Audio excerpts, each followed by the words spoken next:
तो बच्चों, last class में हमने पढ़ा टाइप्स ऑफ फिजिकल क्वांटिटीज के बारे में, और उसमें हमने देखा कि जो आपकी फिजिकल क्वांटिटीज होती है वो दो टाइप्स की होती हैं। One are scalar quantities and another are vector quantities. आज हम पढ़ने वाले हैं टाइप्स ऑफ मोशन के बारे में, कि आपके जो मोशन होता है वो कितने टाइप्स का होता है। So we will write it over here, types of motion.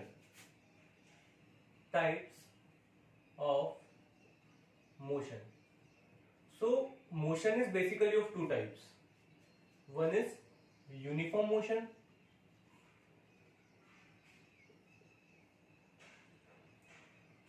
and second is non-uniform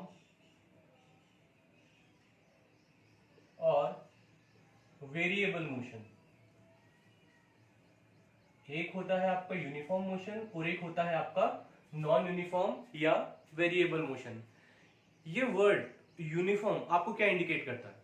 अगर मैं बात करूं इस वर्ड की, तो ये वर्ड यूनिफॉर्म मुझे इंडिकेट करता है सेमनेस। कोई चीज आपकी सेम चली जा रही है, उसमें कोई ज्यादा चेंजेस नहीं है, तो वो आपके लिए क्या हो जाएगा? यूनिफॉर्म हो जाएगा। So let us understand this word uniform motion. ठीक है, इसको अपन समझने की कोशिश करते हैं। यूनिफॉर्म मोशन, किसी ऑब्जेक्ट के मोशन को मैं यूनिफॉर्म कब बोलूंगा? So let me right the definition of uniform motion over here.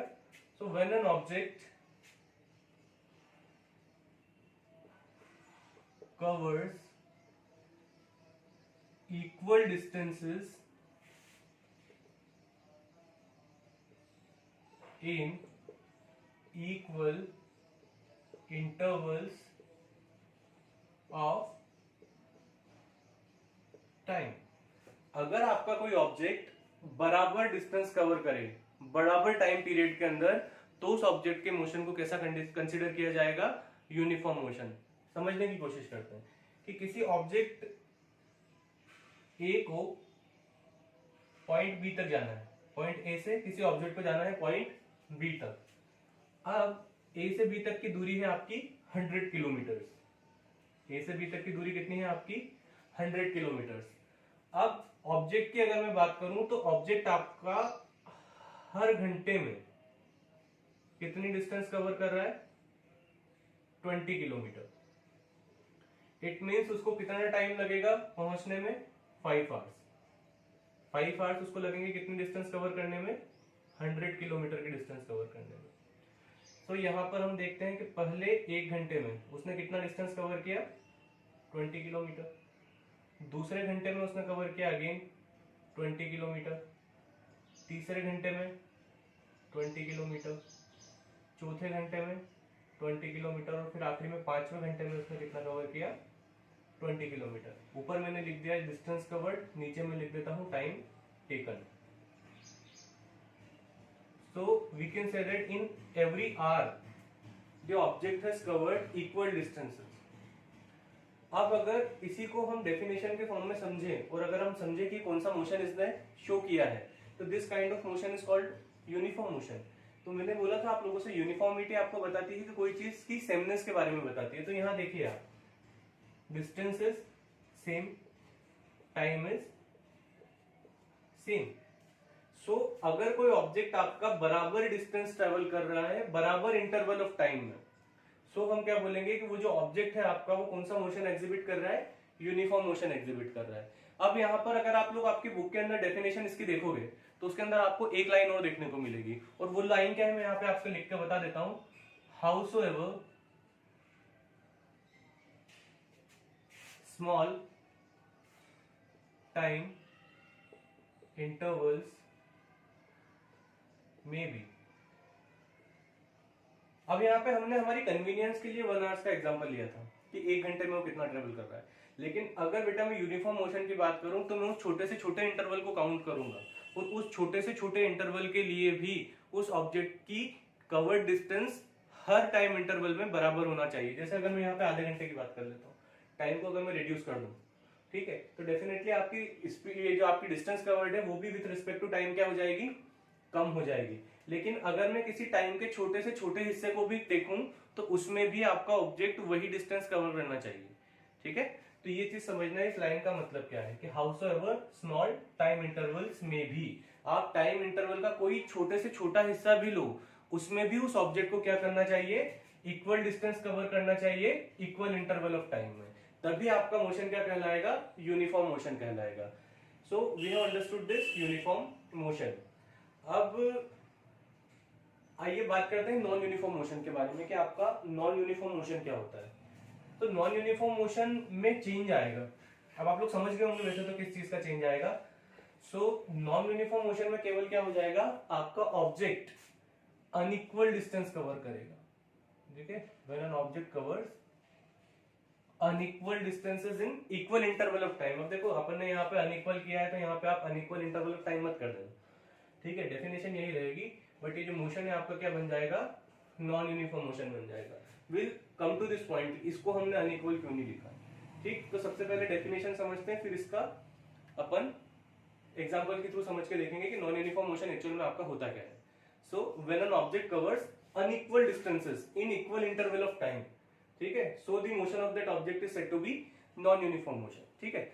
Unequal distances in equal interval of time, वही एग्जांपल कंसीडर करते हैं अपन कि किसी ऑब्जेक्ट को क्या करना है, पॉइंट ए से पॉइंट बी पर जाना है, ठीक है। Again the distance between both of this is 100 kilometre, लेकिन पहले घंटे में हो सकता है ऑब्जेक्ट क्या करे, आपका 10 किलोमीटर की डिस्टेंस कवर करे, ठीक है। अगले दूसरे घंटे में हो सकता है वो कितने डिस्टेंस कवर कर ले, 30 किलोमीटर कवर कर ले। फिर हो सकता है आपका अगले घंटे के अंदर वो 20 किलोमीटर की डिस्टेंस कवर कर ले, और हो सकता है कि अगले लास्ट 1 घंटे के अंदर क्या कर ले, वो आपकी 50 किलोमीटर की डिस्टेंस कवर कर ले,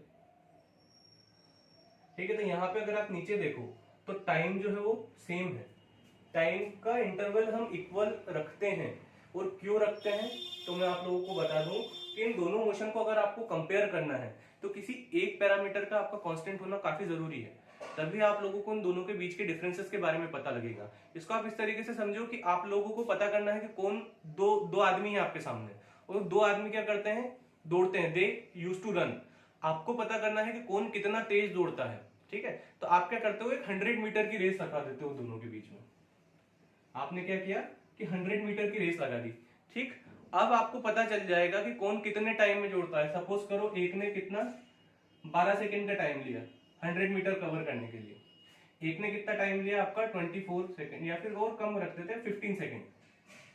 तो आपने टाइम को वेरी करके और डिस्टेंस को कांस्टेंट करके पता लगा लिया कि उस ऑब्जेक्ट ने कितनी तेजी से उस डिस्टेंस को कवर किया। यहाँ पे आपने क्या किया, इस डिस्टेंस को कांस्टेंट रख दिया। लेकिन अगर आप क्या करो, एक ऑब्जेक्ट को 100 मीटर दौड़ा दो और एक ऑब्जेक्ट से बोलो कि 1 किलोमीटर दौड़, और दोनों जब अपनी रेस खत्म करें फिर आप पता लगाओ कि कौन सा तेज दौड़ता है कौन सा तेज नहीं दौड़ता है, तो it will be a difficult task for us, ठीक है। हम लोग क्लियरली नहीं मेंशन कर पाएंगे कि कौन कितना तेज है।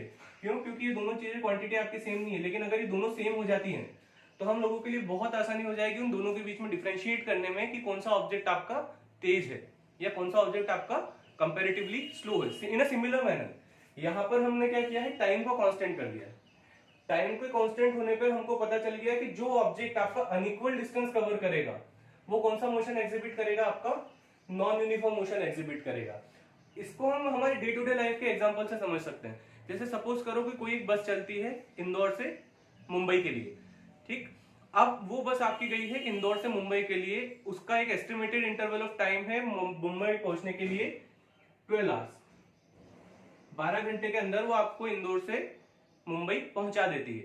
लेकिन अगर मैं आप लोगों से बात करूं तो 12 घंटे के अंदर, ठीक है, और सपोज करो कि डिस्टेंस है आपकी 1200 किलोमीटर, इसका मतलब हर घंटे में वो कितना चली, 100 किलोमीटर।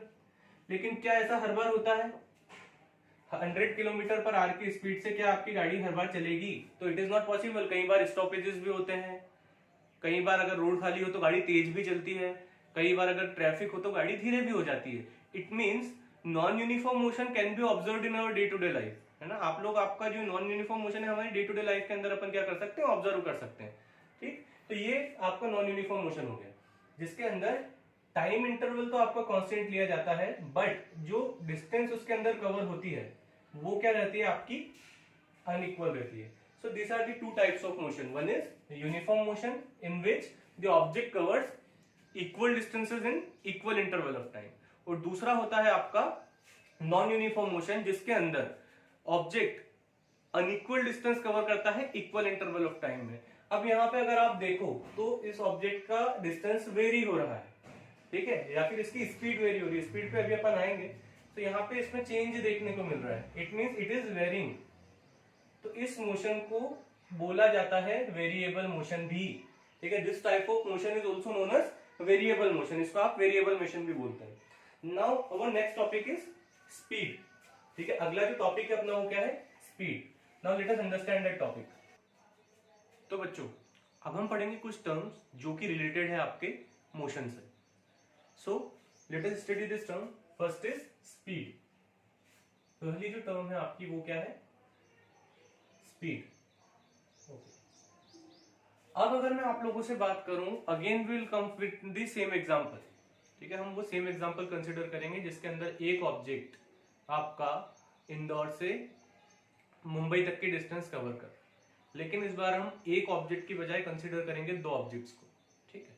अब ये जो दो ऑब्जेक्ट्स हैं ये कहां जा रहे हैं, इंदौर से मुंबई जा रहे हैं। Consider one object to be train and another object to be a bus. Now which of this objects will reach Mumbai earlier? इन दोनों में से जल्दी मुंबई कौन पहुंचेगा? तो definitely we will say that कि ट्रेन आपका जल्दी पहुंच जाएगी। और इन टर्न अगर मैं बस की बात करूं तो वो कंपैरेटिवली ज्यादा टाइम लेगी ट्रेन से टू रीच मुंबई। अब जो जल्दी पहुंच गया इट मीन्स वो फास्ट है, और जो कम या ज्यादा टाइम ले रहा है that is a bit slower as compare to that train. तो किसी भी ऑब्जेक्ट की फास्टनेस या स्लोनेस हमको एक नए पैरामीटर के बारे में बताती है, और वो पैरामीटर कौन सा है हमारे मोशन के अंदर, स्पीड, ठीक है। So speed tells us about the fastness और slowness of a body. Now on what factors does this speed depend? तो आप लोगों ने आपकी लोअर क्लास में भी देखा होगा, ठीक है, कि आपकी जो डिस्टेंस होती है वो डिपेंड करती है दो पैरामीटर के ऊपर। एक फॉर्मूला भी आप लोगों ने पढ़ा होगा कि जो डिस्टेंस होती है आपकी वो क्या होती है, speed into time. Lower classes से फॉर्मूला आपने मैथ्स में पढ़ा है, इसके ऊपर कई न्यूमेरिकल्स भी आप लोगों ने किए होंगे। सो यहां से मैं स्पीड का फॉर्मूला डिराइव कर सकता हूं, speed equals to distance upon time. This is the formula for speed. But what is the definition? ये तो आपका फॉर्मूला हो गया, बट डेफिनेशन क्या हो जाएगी, speed is the distance covered by any object in a given interval of time, और we can say that speed is the distance covered at a particular rate. जिस रेट पे आपको object किसी distance को cover करता है वो उसके लिए क्या हो जाती है, उसकी स्पीड हो जाती है। So this is the formula for speed. Now which type of physical quantity it is? आप स्पीड को मेजर कर रहे हो डिस्टेंस और टाइम की टर्म्स में। these both are physical quantities, so speed will be also a physical quantities because it is measurable, that we have studied in our previous class. So what will be the which type of quantity it is? So distance is a scalar quantity, we all know that. So speed is also a scalar quantity. Speed is a scalar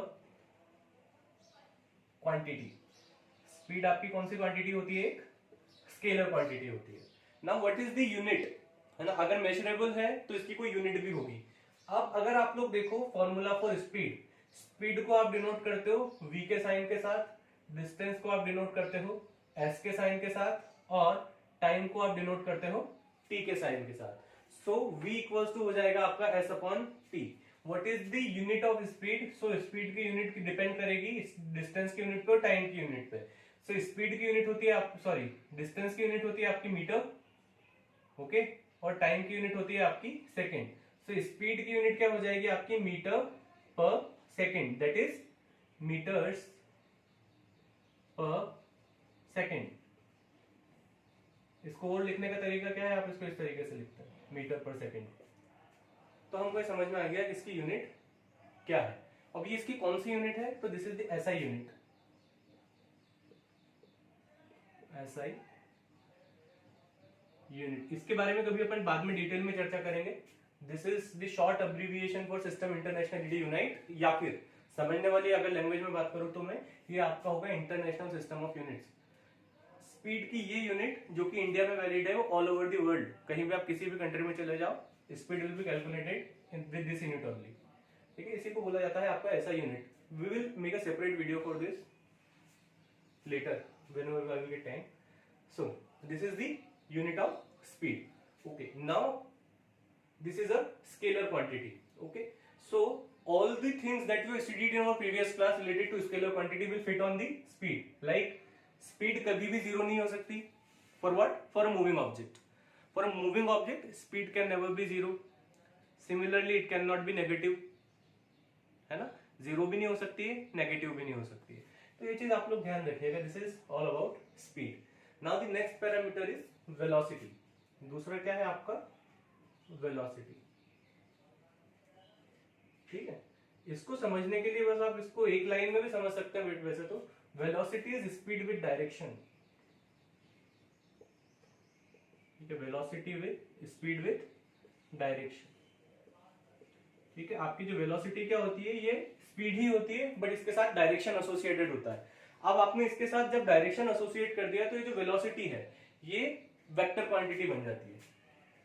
ठीक है, it will become a vector quantity. अब अगर ये vector quantity है तो definitely distance पे तो depend करेगी नहीं। ठीक है, so velocity depends upon the displacement. ठीक है, वेलोसिटी आपकी किस चीज पे डिपेंड करती है? डिस्प्लेसमेंट पे डिपेंड करती है। और वेलोसिटी का जो फॉर्मूला होता है आपका, that becomes velocity is equals to displacement per unit time। ठीक है, वेलोसिटी क्या होता है आपका? Displacement per unit time. Same मैंने बोला कि वेलोसिटी आपको किसका सेंस देती है? स्पीड का सेंस देती है। और बेटा अब हम हमारी डे टू डे लाइफ में बात करें ना, तो we are not talking about velocity.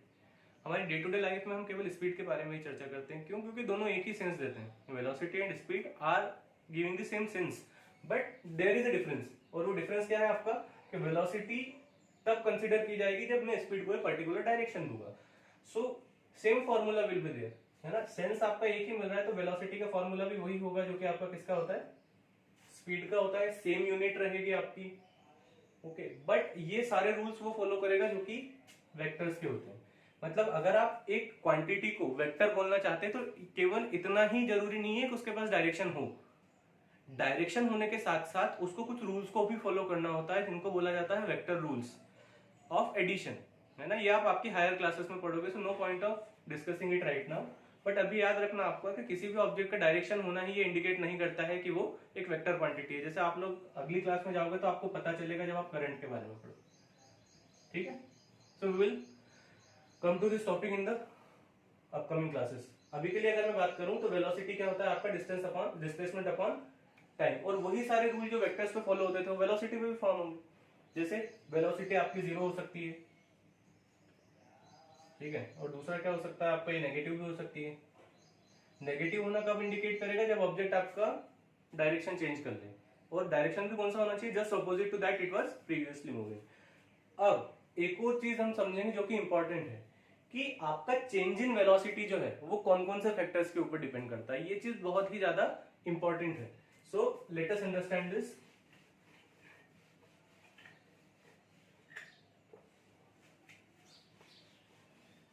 या किसी भी वेक्टर क्वांटिटी का, ये चीज समझना, ये केवल वेलोसिटी के लिए नहीं बता रहा हूं मैं, ये बता रहा हूं आपको किसी भी वेक्टर क्वांटिटी के लिए।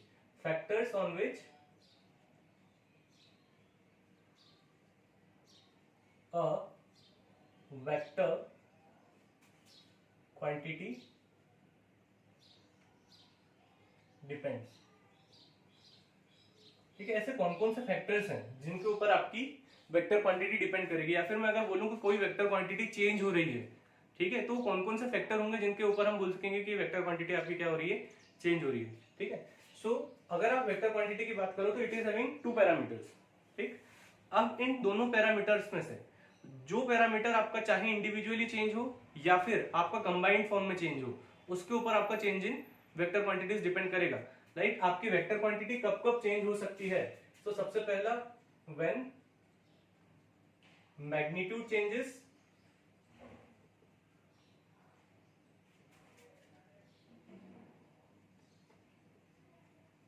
Vector quantities change.